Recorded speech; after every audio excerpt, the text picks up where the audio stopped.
Perhaps it's because the Antarctic has been in the news all the year. Prince Philip was an early visitor, reminding us that 1957 marked the beginning of the International Geophysical Year. To move to warmer latitudes, this South African observatory has been busy photographing the moon. At the time of going to press, the moon was still on nobody's personal visiting list. But other mysteries of outer space were being probed by Britain's new radio telescope at Jodrell Bank, the largest in the world. For this, above all, was year one of the space age. In America, U.S. Army Doctor Major Simons became the highest man in the world by spending a whole day more than 19 miles up in a balloon gondola. But another living being went higher still. Earth's first real space pioneer was a dog, a Russian husky called Laika. The Russians, after astonishing the world by launching Sputnik I, sent Sputnik II into orbit round the world with Laika as passenger. Months of training in lower altitude rockets, sometimes with a companion, prepared Laika for her lonely journey. The last week of the little husky's life put mankind eternally in her debt. For her sacrifice blazed a trail to the stars. Rocket research was pushed ahead in the West too, America giving top priority to the job, and Britain making her own contribution, a much bigger contribution than many people overawed by the Sputniks have realized. The world being what it is, research had to concentrate on defense. Sir William Penny flew to Australia for the British atom bomb tests. But a few months later, off Christmas Island, came a still more spectacular demonstration of military power, Britain's first hydrogen bomb.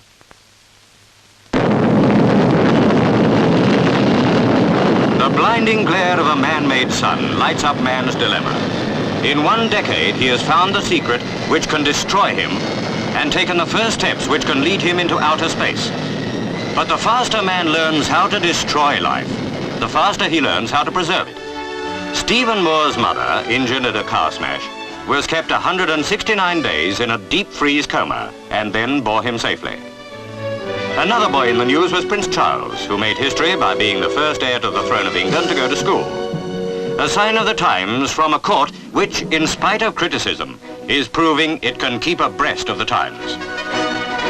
New faces grow towards manhood, and familiar faces say goodbye.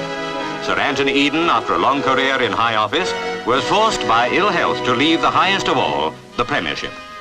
The strain of the Suez crisis was the last and heaviest load he had to bear, a load which was taken off Britain's shoulders by the United Nations. That was a time full of bitterness and recrimination. But also in Africa, Britain disproved the charge of imperialism by granting independence to the Gold Coast, which started a new life as Ghana. Meanwhile, France had nothing to rejoice about. Violent rioting on the streets of Paris headlined the public anger over events in Algeria, where nationalist revolt was draining the manpower and wealth of France. The year saw the death of the Aga Khan, a figure much loved in both East and West. Many expected his son Ali Khan to succeed to the leadership of 20 million Ismaili Muslims. But the old Aga's will named Ali's son Karim, young and energetic, as the new leader. From Moscow came news of the eclipse of Marshal Zhukov, last major obstacle to Khrushchev's bid for supreme power.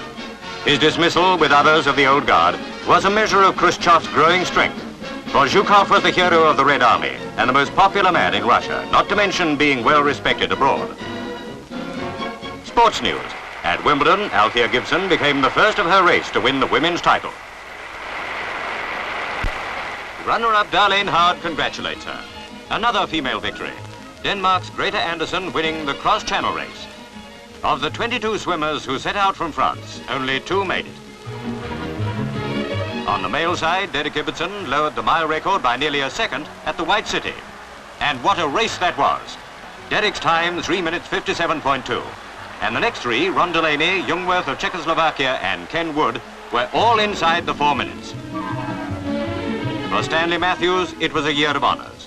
Not only was he crowned King of Soccer during a visit to Ghana, but rather more sedately, he received a well-earned CBE at Buckingham Palace. Over to the golf links at Lindrick, where Britain won a surprising triumph in the Ryder Cup. Di Reese and his wonder team beating the Americans for the first time for 24 years.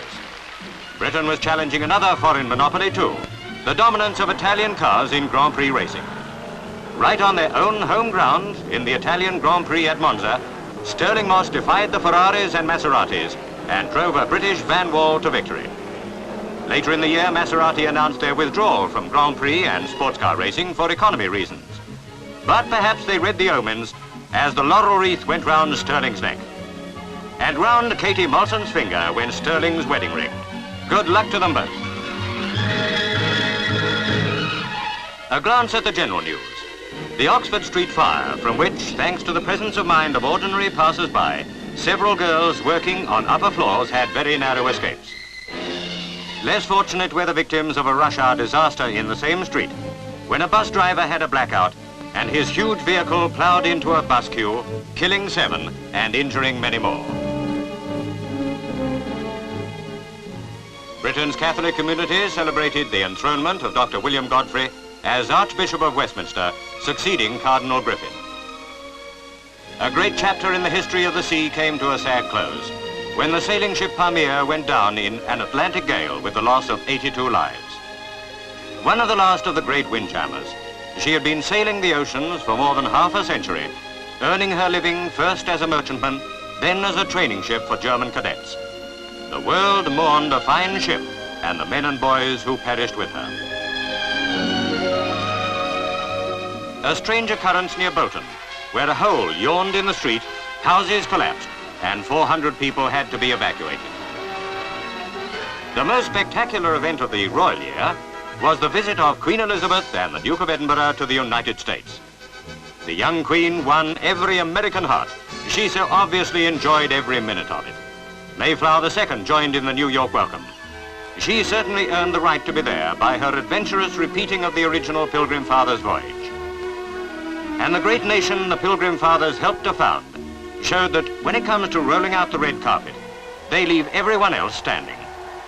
Broadway's ticker-tape welcome was, to put it mildly, quite something.